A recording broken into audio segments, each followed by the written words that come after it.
Doctor Mohammad Yunus. Doctor Mohammad Yunus স্যারের জন্ম হচ্ছে 28 জুন 1940। জন্মস্থান ভাতুয়া, হাটহাজারী, চট্টগ্রাম। বাবা হচ্ছেন হাজী দুলা মিয়া সওদাগর, মা হচ্ছেন সুফিয়া খাতুন।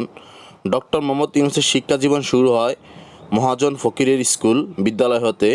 ডক্টর মোহাম্মদ ইউনূস সাহিত্য আজাদী নামে দুটি পত্রিকার সাথে সরাসরি জড়িত ছিলেন। উপাধি: ক্ষুদ্র ঋণের প্রবর্তক, গরিবের ব্যাংকার ও সামাজিক ব্যবসায় অগ্রদূত।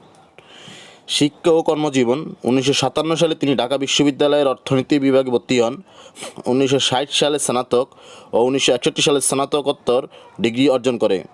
1961 সালে চট্টগ্রাম কলেজে অর্থনীতির প্রভাষক হিসাবে নিয়োগ পান।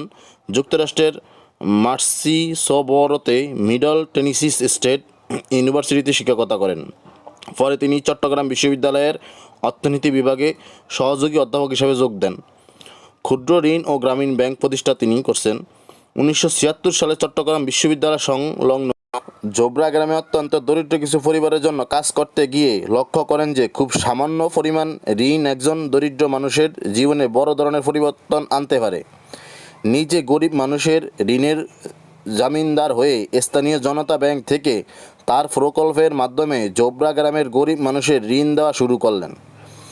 2 অক্টোবর 1983 তার এই প্রকল্প পূর্ণাঙ্গ ব্যাংকে রূপান্তরিত হয়, যার নাম হচ্ছে গ্রামীণ ব্যাংক।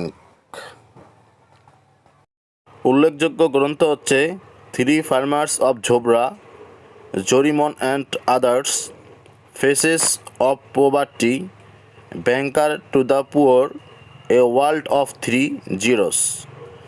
ডক্টর ইউনূস স্যারের গুরুত্বপূর্ণ পুরস্কার সম্মাননা রয়েছে: প্রেসিডেন্ট অ্যাওয়ার্ড 1978, রেমন ম্যাগসেসে পুরস্কার 1984, স্বাধীনতা পুরস্কার আছে 1987, আগা খান অ্যাওয়ার্ড আছে 1998, সিউল শান্তি পুরস্কার আছে 2006, শান্তিতে নোবেল পুরস্কার পেয়েছেন 2006, প্রেসিডেন্সিয়াল মেডেল অফ ফ্রিডম পেয়েছেন 2009, অলিম্পিক লরেল পেয়েছে 2020, champion of global change award পেয়েছে 2021।